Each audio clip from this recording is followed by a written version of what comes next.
మాగంటి గోపీనాథ్ చనిపోయే వరకు మాగంటి గోపీనాథ్ అంటే అందరికి రెస్పెక్ట్. ఆయన అట్టాగే బతికాడు. మేము ఎప్పుడు బయటకు రాలేదు. నేను ఎడ్యుకేటెడ్ మంచి అని నేను ఎప్పుడు బయటకు రాలేదు. అతను చచ్చిపోవటం వాళ్ళు చచ్చిపోవటం కాదు, సావే ఒక మిస్టరీ చేశారు. ఏం జరిగింది చెప్పండి. ఇదంతా మరి కేటీఆర్ గారి వల్లే జరిగిందని నేను జవాబు ఆయనే చెప్పాలి నాకు. ఎందుకంటే ఒక హాస్పిటల్లో ఉన్నాడు, చచ్చిపోయాడని కొంతమంది అంటున్నారు. చూడనివ్వట్లా, పంపించలేదు. స్టాండర్డ్ గా ఆ తల్లి అన్న వదిన రాకూడదు లోపలికి, ఎక్కడికి రాకూడదు, ఐయూసీ ప్రెమిసెస్ రాకూడదు. వస్తే ఏమవుద్ది తల్లి వస్తే తర్వాత అక్కడ ఉన్న వాళ్ళకు కూడా ఏమి ట్రీట్మెంట్ జరుగుతుందో వాళ్ళకి చెప్పొద్దు. అసలు జబ్బు చేసిందే నాకు తెలియకుండా హాస్పిటల్కి తీసుకెళ్లిందే నాకు తెలియదు. ఎవరో హాస్పిటల్ తెలిసిన ఆయన ఫోన్ చేసి బాబు వచ్చేసాడు అని పెద్ద బాబు ఏంటికి వచ్చి ఇక్కడ ఏంటంటే వెళ్తే రానివరే. అలాగే ఇప్పుడు కూడా వాళ్ళ కొడుకుని కానీ మీరు ఎందుకు చనిపోయినప్పుడు ఎందుకు రాలేదని చెప్పి అడుగుతున్నారు. భార్య ఎందుకు రాలేదు, కొడుకు ఎందుకు రాలేదు, గోపీనాథ్ గారు చనిపోయినప్పుడు ఏ కారణం చేత వాళ్ళు రాలేదు. వాళ్ళు ఏ కారణం చేత రాలేదు మరి ఊర్లో ఉన్నదాన్ని అన్నీ అంటే ఇప్పుడు వాళ్ళ అబ్బాయి చెప్తున్నాడు బెదిరించారు, వాళ్ళ అబ్బాయి అంటున్నారండి బెదిరించారు మమ్మల్ని, ఆ బెదిరింపుల వల్ల నేను రాలేదు, నేను యుఎస్ లో ఉన్నాను అంటున్నారు. కావచ్చు, మా అబ్బాయి యుఎస్ లో ఉన్నాడు కావచ్చు. ఎందుకంటే నేను ఇంట్లో ఇక్కడ పిల్లడు అక్కడ ఉండంగానే ఇంకా చనిపోయాడో లేదో తెలియదు, వెంటిలేటర్ లో ఉన్నాడు.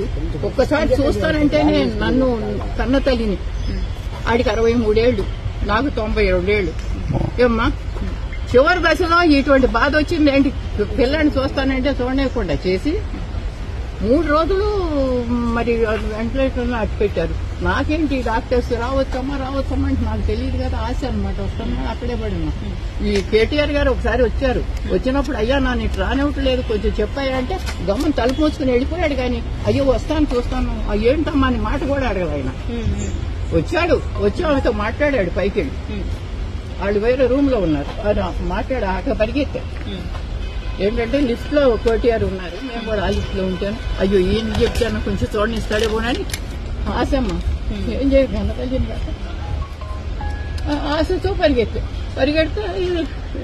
ఆగమ్మ లోపలికి వెళ్ళి వస్తాను, లోపలికి వెళ్ళి ఇంకో దారి నుంచి వెళ్ళిపోయి ఇంకో దారి నుంచి వెళ్తున్నాడని అసలు విషయం చెబుతామని పరిగెత్తా. పడదాను ఈ వయసులో పరిగెత్తే గమనం తలుపు చేసుకున్నాడు వెళ్ళిపోయి. అయ్యో ఒక్క మాట అయ్యా బాబు, ఒక్క మాట అయ్యా. వచ్చారు. మరి ఆయన వచ్చే వరకు ఈ చనిపోయిన బాడీని ఎందుకు కట్టి పెట్టారా అన్నది ఆయనకే తెలియదు. ఆయన వచ్చిన తర్వాత ఎందుకు డిక్లేర్ చేశారా అని ఆయనకి తెలియదు, నాకు తెలియదు కదా. ఈ కేటీఆర్ సమాధానం చెప్పాల్సిన విషయం. ఎప్పుడు చనిపోయారు అన్నది క్లారిటీ లేదు. ఇప్పుడు గోపీనాథ్ గారు చనిపోగానే ఇక్కడ family member certificate Maganti Sunitha garu పిల్లలు తీసుకోవడం జరిగింది. సో ఆ ఫ్యామిలీ మెంబర్ సర్టిఫికేట్ తీసుకున్న తర్వాత మాగంటి సునీత గారికి పార్టీ అంటే మీకు అందరికీ తెలిసిందే, she's contesting as a MLA నా. సో జూబ్లీహిల్స్ కాన్స్టిట్యుయెన్సీలో సో సమ్ పొలిటికల్ ఇష్యూస్ ఏదో జరగడం వల్ల ఒక క్లెయిమ్ పడింది. ఇక్కడ ఒక కౌంటర్ క్లెయిమ్ లాగా ఒకటి వేశారు. సో దానికి సంబంధించిన హియరింగ్ ఉంది.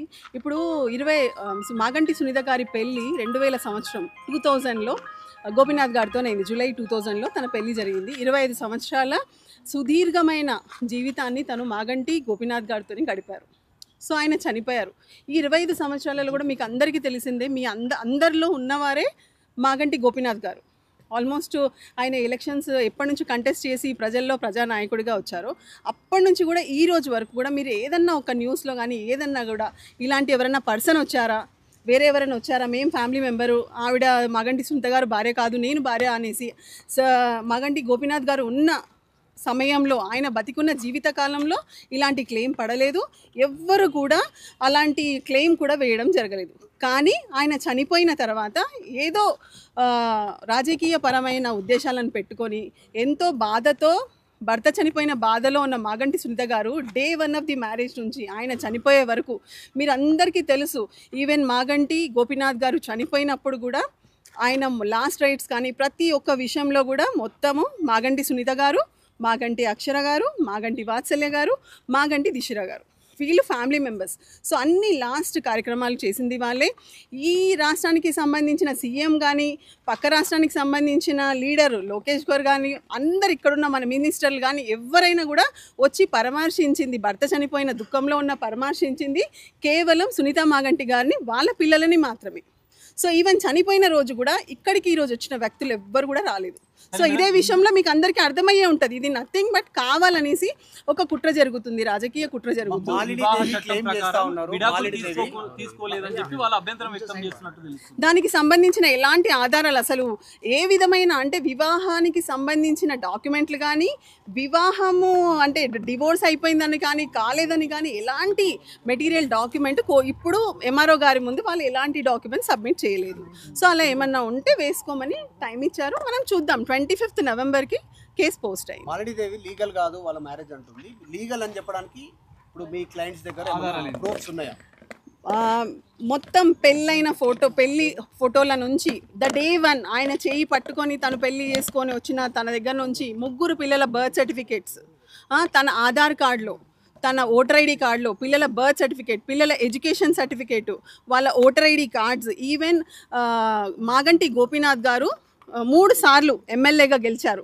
3 సార్లు గెలిచిన ఎలక్షన్ అఫిడవిట్లో కూడా ఆయన తన భార్యగా మాగంటి సునీత గారిని, ఆయనకి 3 పిల్లలు అక్షర, దిశిర, వాత్సల్య పేర్లు మాత్రమే రాశారు. మీరందరూ కూడా ఆన్సైట్ వెబ్సైట్లోకి వెళ్తే క్లియర్గా మాగంటి గారి పాత అఫిడవిట్లు దొరుకుతాయి, ఎలక్షన్ అఫిడవిట్లు. అందులో కూడా చూడండి, ఈ 4 మాత్రమే ఆయన డిక్లేర్ చేశారు. మాలినీదేవి వాళ్ళ పిల్లలు లీగల్ కాదా? ఇప్పుడు మాగంటి గారి ఉన్నప్పుడైతే ఇలాంటి ఏం క్లెయిమ్స్ రాలేదే, మరి మీరు అది ఆలోచించాల్సిన విషయం. ఇప్పుడు అది నిజమా కాదా, ఇది ఫాల్స్ క్లెయిమా, అసలు ఏదనే విషయం కూడా మాకు కూడా తెలియదు. Until unless we see the document, అసలు ఏంటి, ఏం కుట్ర జరుగుతుంది అనేది మాకు ఇంకా తెలీదు. సో ఈరోజు వేస్తారేమో డాక్యుమెంట్స్ ఏమన్నా అనుకున్నాము, కానీ ఈరోజు ఎలాంటి డాక్యుమెంట్స్ వేయలేదు. 25th రోజు ఒకవేళ వేస్తే మటుకు ఖచ్చితంగా మీకు అందరికీ కూడా మేము అన్ని డాక్యుమెంట్స్, ఇంకా అసెంబ్లీ ఇష్యూ చేసిన స్పౌస్ కార్డ్ కూడా 3 దఫాలుగా ఆయన ఎమ్మెల్యే అయిన దగ్గర నుంచి కూడా మాగంటి సునీత గారి పేరు మాత్రమే స్పౌస్ కార్డు అసెంబ్లీ సెక్రటరీ గారు ఇష్యూ చేశారు. అదేవిధంగా తన అన్ని అకౌంట్స్లో కానీ అన్ని విషయాలలో మీరు ఏది చూసినా కూడా తను అన్నిట్లో ప్రతి ఒక్క డాక్యుమెంట్లో ప్రతి ఒక్క పాలసీస్లో కూడా నామినీ భార్యగా మాగంటి సునీత గారు, పిల్లలుగా అక్షర, దిశిర అండ్ వాత్సల్య పేర్లు మాత్రమే ఉన్నాయి. ఏమీ లేదు. ఇప్పుడు ఈ ఫ్యామిలీ మెంబర్కి సంబంధించి ఈ ఎలక్షన్స్కి ఎటువంటి కూడా చిక్కుముడులు ఉండవు. బికాస్ అది దానికి సంబంధించిన కేసు కానే కాదు. ఫ్యామిలీ మెంబర్ సర్టిఫికేట్ ఎప్పుడు అంటే దీనివల్ల వచ్చే లాభం ఏంటంటే ఏదైనా గవర్నమెంట్ యూజ్ ఉంటే క్లెయిమ్ చేసుకోవచ్చు, అంతేగాని ఏ టైటిల్ కానీ ఏ విధమైన డిక్లరేషన్స్ కానీ ఇక్కడ ఇచ్చే పరిధి ఇది కాదు. ఓన్లీ ఆ family member certificate dues claim చేయడానికి మాత్రమే ఉంటుంది. కుట్ర అంటారు కదా, ఎట్లాంటి కుట్ర అంటే ఆస్తుల పంపకాలకు సంబంధించిన విషయంలో ఏమైనా విభేదాలు ఉన్నాయా? మీ క్లయింట్ ఏం చెప్తారు రాష్ట్రాల కోసం దీనిపైన? ఇవన్నీ రాజకీయ. First of all biggest question mark, Maganti Gopinath గారు బతికి ఉన్న టైంలో ఎప్పుడు కూడా ఇలాంటి క్లెయిమ్స్ రాలేదు. కాబట్టి అసలు అది ఎలాంటి కుట్ర, రాజకీయపరమైన కుట్రనా, ఆస్తిపరమైన కుట్రనా, అసలు ఏంటి అనేది తెలియదు. ఇప్పుడు ఇక్కడ ఎవరైతే వచ్చి ఈరోజు అపియర్ అయ్యారో వాళ్ళు ఎలాంటి డాక్యుమెంట్స్ వేయలేదు. కాబట్టి లెట్ us see. ఇప్పుడు ఎంఆర్ఓ గారు డిసైడ్ చేస్తారు. ఎంఆర్ఓ గారు డిసైడ్ చేయాల్సింది ఓన్లీ ఫ్యామిలీ మెంబర్ సర్టిఫికేట్ మాత్రమే. ఎవరి దగ్గర అన్ని డాక్యుమెంట్స్ ఉన్నాయి, లీగల్గా కంటిన్యూస్గా భార్యగా పిల్లలుగా ఏం డాక్యుమెంట్లు ఉన్నాయి. వీళ్ళు ఒక ఆధార్ కార్డు వేశారు, అందులో కూడా మాలినీదేవి డాటర్ ఆఫ్ వెంకటేశ్వర్లు అని సంథింగ్ ఉంది, అంతేకాని వైఫ్ ఆఫ్ మాగంటి గోపీనాథ్ గారు అని లేదు. అదేవిధంగా వాళ్ళ సన్ది కూడా ఏదో సంబంధించినది ఏదో రాశారు, అందులో కూడా అబ్బాయి పేరు కోసరాజు తారక్, నాట్ మాగంటి తారక్. మీరు అదే పెళ్ళి అయిన దగ్గర నుంచి పిల్లలు పుట్టి ఇప్పటి వరకు పిల్లలు కానీ సునీత గారు కానీ, సునీత గారి 3 పిల్లలకి అందరికీ కూడా మాగంటి ఇంటి పేరే ఉంది. వాళ్ళ దగ్గర ప్రతి ఒక్క డాక్యుమెంట్ కూడా ఉంది.